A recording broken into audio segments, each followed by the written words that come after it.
시청자 여러분, 오늘 열왕기하 7장 같이 보도록 하겠습니다. 열왕기하 7장. 7장 하기 전에 우리가 앞에서 엘리사가 행했던 그러한 기적들, 엘리야가 아닌 엘리사가 행했던 기적들을 다시 한번 살피고 넘어가도록 하겠습니다. 우리 잘 기억하십시오. 엘리사의 기적, 첫 번째 기적이 뭡니까? 이제 엘리야가 불병거를 타고 올라간 바로 뒤에 엘리야가 입었던 그 겉옷을 엘리사가 취하죠. 그리고 그 겉옷을 요단강을 향해 쳤더니 요단강이 갈라졌더라. 그리고 두 번째로 바로 이제 여리고에 왔는데 여리고에 물이 좋지 않았어요.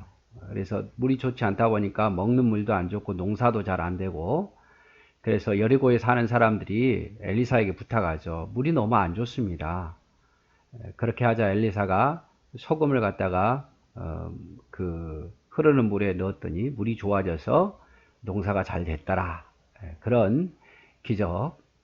그리고 바로 이어서 이제 여리고에서 이제 베델로 올라가는데, 베델에서 그 소년들이 엘리사에 향해서 막 조롱하잖아요. 이 대머리야 대머리야 하면서 선지자를 향해서 조롱하다 보니까 하나님께서 앙콤을 보내서 그 아이들을 죽이는 그 사건.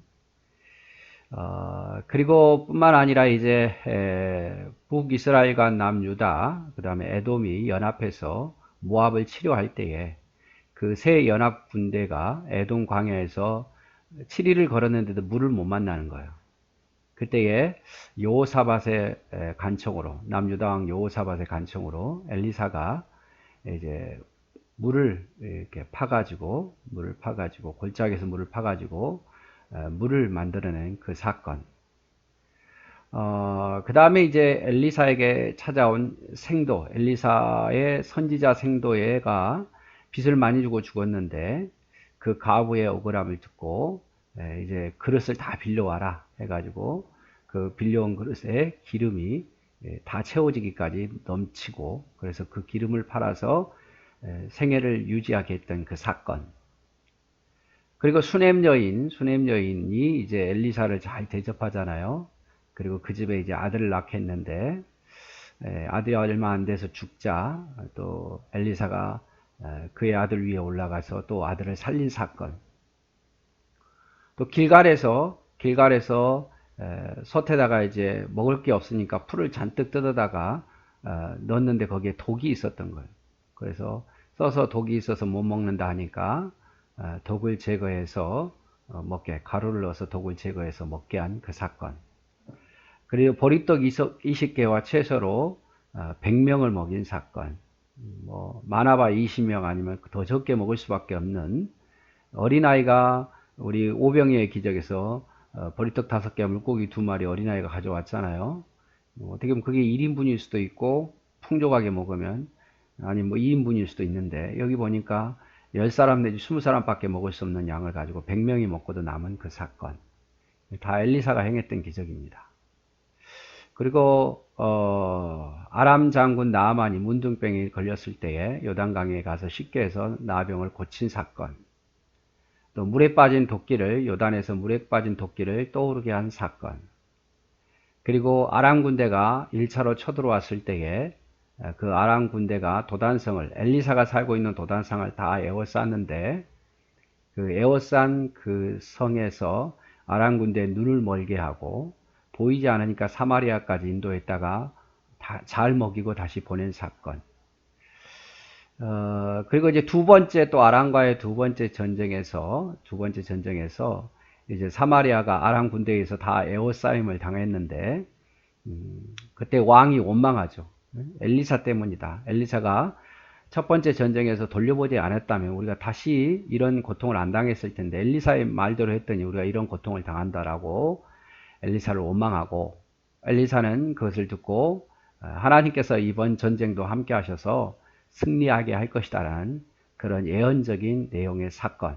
그래서 오늘은 이제 이런 두 번째 아람 군대와의 사건에 대해서 같이 보려고 합니다. 그래서 엘리사의 이 기적에 대해서 엘리야와 비교하면서 좀 잘 기억해 주시면 좋겠다.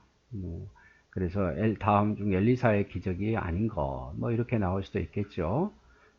그래서 이런 건 좀 머릿속에 넣으면서 잘 기억을 하시면 좋지 않을까 싶습니다.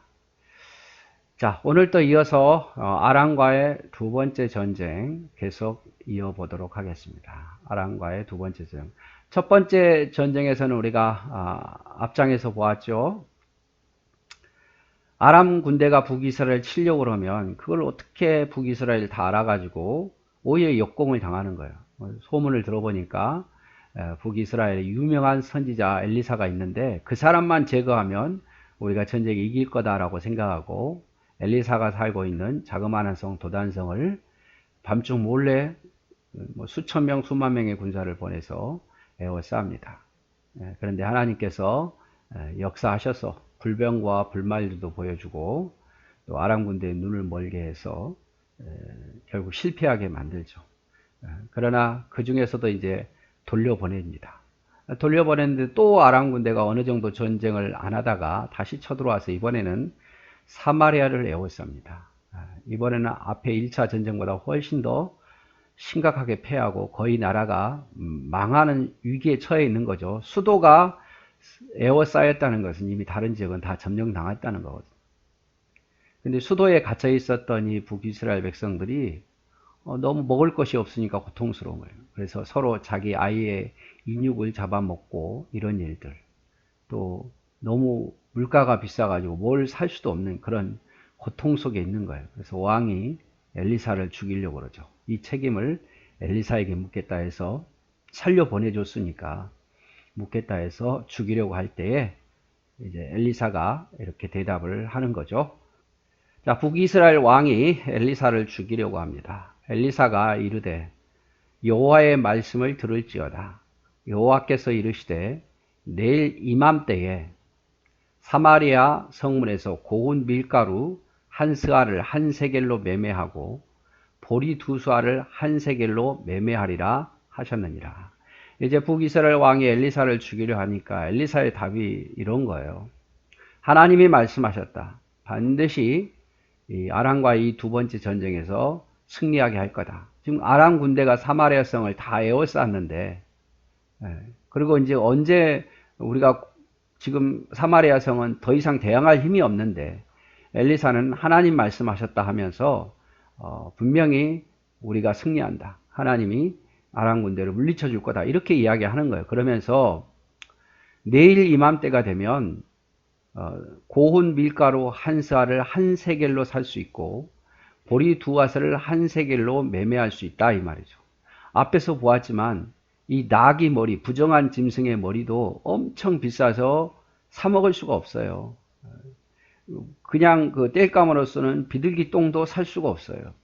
그런데 내일쯤 되면 밀가루도 그리고 보리도 값을 비교적 싸게 살 수 있다. 이렇게 예언한 거죠. 결국에는 이 위기를 하나님 벗어나게 할 거다 이 말이죠. 엘리사가 예언하기를. 그런데 뭐 밀가루 한 스아가 한 세겔, 보리 두어 스아가 한 세겔, 이것은 평소 가격보다는 약간 비쌉니다만은 그래도 앞에서 말했던 나귀 머리가 이렇게 비싼 것보다 훨씬 더 가격이 저렴해진다는 것은 이제 숨통이 트인다는 거죠. 2절 그때 왕이 그의 손에 의지하는 자 한 장관이 하나님의 사람에게 대답하여 이르되 왕이 의지하는 장관. 그래서 굉장히 왕 버금가는 세력을 가진 그 장관 이름은 안 나왔지만 그 장관이 엘리사를 향해서 조롱하는 거죠.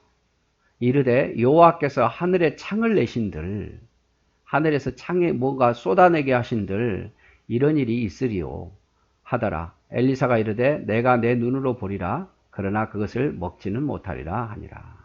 자, 유명한 말씀인데 힘 있는 자가 왕의 버금가는 장관이 엘리사를 향해서 야 헛소리 하지 마. 하늘에서 창을 내신들 그 일이 일어나겠느냐 이 말이죠. 그 일이 일어나겠느냐. 그 조롱하는 거죠. 조롱하는 거. 그래서 엘리사가 이르되 너는 그걸 반드시 보게 될 거다. 그러나 먹지는 못한다. 이 말이 뭡니까? 보기는 보더라도 먹지 못하고 너는 죽게 될 거다 이 말이죠. 왜? 하나님에 대해서 불신했으니까. 그 죄로 인해서 너는 죽을 것이다. 이렇게 이야기를 하고 있습니다. 지금도 이런 경우가 많죠. 지금도 이런 경우가 많은데, 뭐라 해야 될까요? 조롱하는 사람들은요, 야, 그 하나님이라고 하겠느냐. 이렇게 말해요. 사람의 계산을 해봐서 도저히 불가능하면 하나님이라도 못한다. 이런 일들은 하나님도 못한다. 이렇게 생각하는 경우가 많아. 이렇게 조롱하고 실제로 하나님을 믿는 그리스도인들마저도 어려운 문제 앞에서는 야, 하나님도 이걸 해결 못해. 하나님도 못해라고 스스로 포기하고 하나님을 의지하는 모습을 포기하고 하나님의 말씀을 믿는 모습을 포기하는 경우가 너무 많아요. 근데 여러분, 하나님이 못하실 일이 있겠습니까? 하나님 못하실 일이 있겠냐 이 말이죠. 하나님 못하실 일은 없어요. 하나님 못하실 일.